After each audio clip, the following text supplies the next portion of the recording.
Hey guys, and today I'll be going over a deck profile for Chronojet.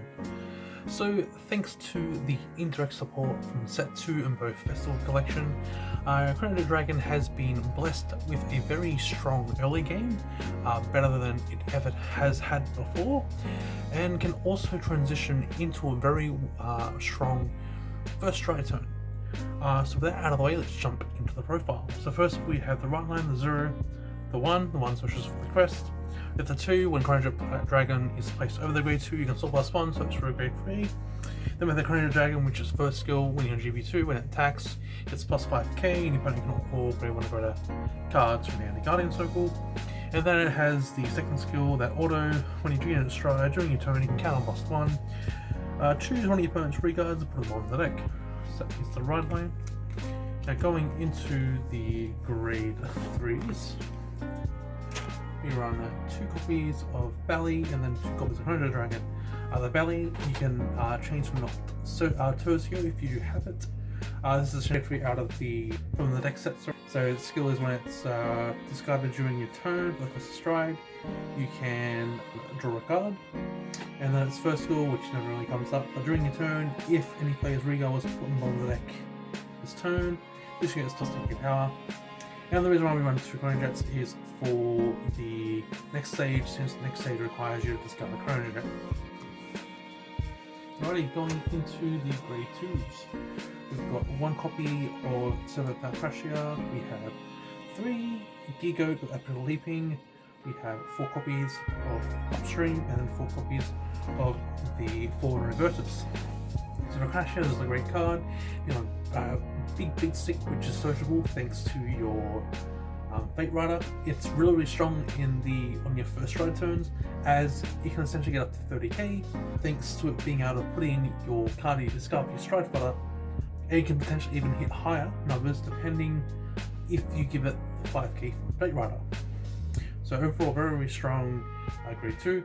It also does work well in conjunction with Forward Revertus, which what Forward Revertus does is that when it's placed on regard from hand other than during the battle phase, you can still charge 1, and then it's plus 5k power to the end of the turn, and you can counterblast it before one of the following. So you can choose one of your opponent's grade 2 or greater regards and retire it, or you can choose a grade 2 or less card from your soul pull the regard circle. So again for Akashia, since Akashia puts a card from dropping your soul, you can use Forward Revertus to pretty much on play still charge 1, and then choose a card from soul's grade 2 or less and call the regard circle. So you can kind of set up the cards you want for the next turn, as long as this is from the battle phase. This is a very strong early game card, as this gives you a free body, and depending on what grade your opponent is on, you can just have a front row of attacks on the hit. Another great thing is that it gets a plus 5k, meaning that again in your early game, seeing 15 is going to be able to 10k shield, but on your first strike turn as well, you hitting 15 means this attack is going to hit. Compared to previously, since we lost Swallow, which again now isn't really necessary. Swallow was pretty much the only way of us gaining like an independent attacker outside from Upstream. So Forward Revertus is a very welcome option to our arsenal. Next we do have the 3 Gigo Epical Leaping. This one can be replaced for Steam like Tiskar. The reason why I've run this over Tiskar is that this is a very good early game pressure tool that we can use, which again also transitions all into our strikes as well because of what it does. So it has steel skills, so when it attacks, if you have a Gear Dragon Vanguard, you can still +1, and this gets plus 5k power to the battle. But then also on Regard Circle, at the end of battle, this unit attacked, if you have a Gear Dragon Vanguard, you can Energy Blast 3 and put it on the bottom of your deck, draw a card, choose up to one of your other regards, or up to one of the cards in your bind zone, put on the bottom of the deck. So the idea of this card is that you can rush with this card and then you can remove it and draw one, so you can't be damaged tonight, depending on what you have in your front row. So it's definitely a little handy tool to have, but again, since our whole ride line is Gear Dragons, we can make it hit the magic number of 15, just like the Reverters. So especially on the grade 2 turns, especially when we're in grade 2 gaming as well, we have 2 cards here that hit the magic numbers of 15, meaning it's always demanding a 10k shield from the opponent's hand, which again in most scenarios they won't, so it's demanding a 15k shield. The next we do have the Upstream, the All Reliable. So when this unit attacks the Vanguard, this unit gets plus 5,000 power to the end of the battle, and then at the end of the battle, you can put this unit on the bottom of your deck, search your deck for up to 1 grade 1 card, call it back over Regard Circle and shuffle your deck. So this card gives you access to all your grade 1s in the deck, and we do actually have quite a few strong grade 1s, and it gets even better in set 3. So I'm saying just overall very strong grade 2. So whatever grade 2 you open, essentially, it's going to be a standalone attacker that's going to hit, especially again on first stride where you're swinging for 15, which means it's going to hit the opponent's finger. So very great overall. And just, yeah, the grade 1s, we do have 4 copies of Gigi, 4 copies of Clockwise, 3 copies of Bifrons, 4 PGs, with one of them being a Sanctitude. Then we have the 2 Steam Breaths and then the 1 Amethyst.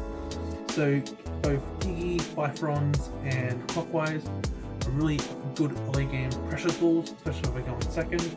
As again, we can commit the Clockwise to give Soul for Gigi to use Gigi skills so we can rush in grade 1. Bifrons is pretty much good on that second turn. We have Counterblast, as we can start digging, start digging through our deck a little bit and start building up our hand, getting up pieces of our first stride turn, but also finding pieces we can rush with grade 2.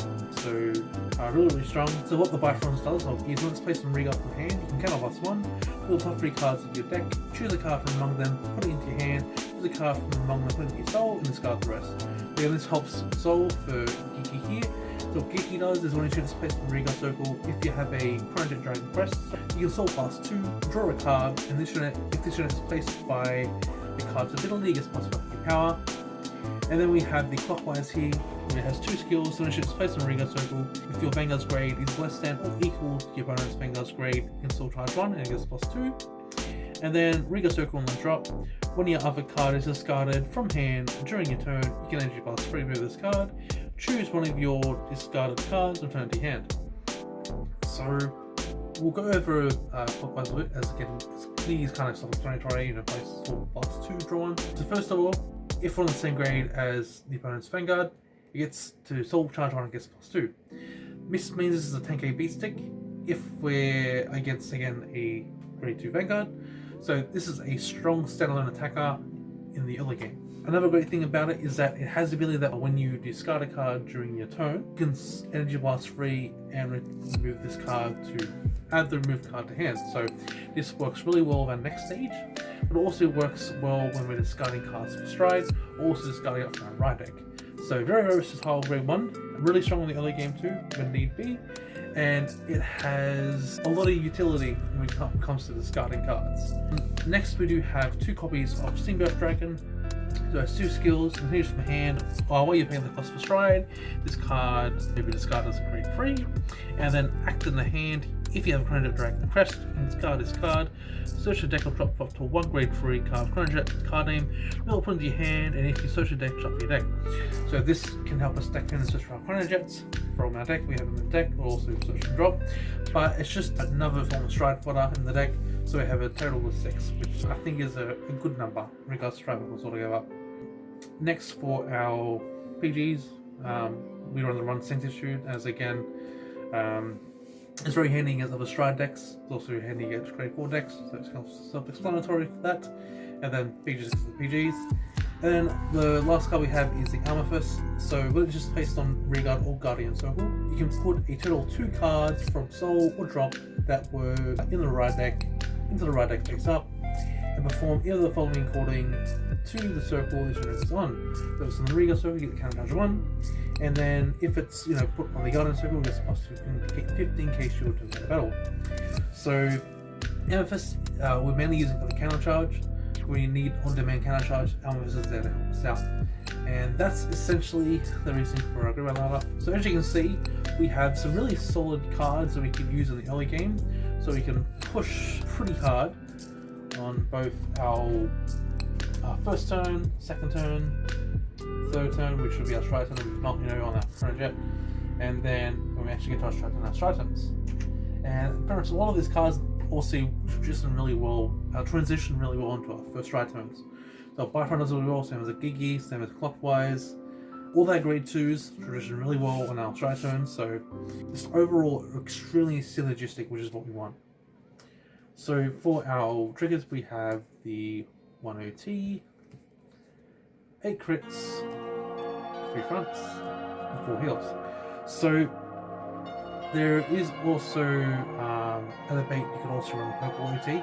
Purple OT is perfectly fine as well. The reason why we now run fronts over the draws is because we draw a lot now in this deck, and when set 3 comes out and we get the port from the Generic Road 1, we draw even more. So fronts is essentially a no-brainer at this point now too. But also, hitting a front, especially on our first strike turns, hits some really good magic numbers. So that's why we run fronts. And then I guess we'll go over the strides real quick, just kind of explain what they kind of do now. So Fairy Rider is the first stride, and essentially what it does, when it attacks +1, choose one of your regards in time limit, and you search for a card with a grade higher, or the regard circle. So because we have a lot of good options now, so we've got we always had our upstreams, but now we have the Gear Goat as well as Fakashia. We have a lot more choices into what we can time leap into. Most of the time, originally, we'd always just time leap into upstream all the time, and it was kind of just bread and butter. But now we actually have some great options, which is really good. It now adds a bit more complexity to the deck, which is really nice. And then for the next stage, since we now have Clockwise, Clockwise again allows us to add our grade 3s or any cards of discard back to our hand if energy lasts free. That means we can keep recycling our Jet every single time, so we can actually get into the next stage a lot more often. But Clockwise also helps mitigate the cost of next stage as well, as again, usually it costs 2 cards to discard, but with Clockwise, that 2 discards actually comes down to 1 discard. So it's very helpful for next stage, and it kind of actually makes the next stage a lot better. The next stage was always strong as a card already, but having ways to mitigate the cost is absolutely insane. So that is pretty much the deck profile of Chronojet. If you guys had any questions, feel free to leave them in the comments down below. And yeah, that's about it. So yeah.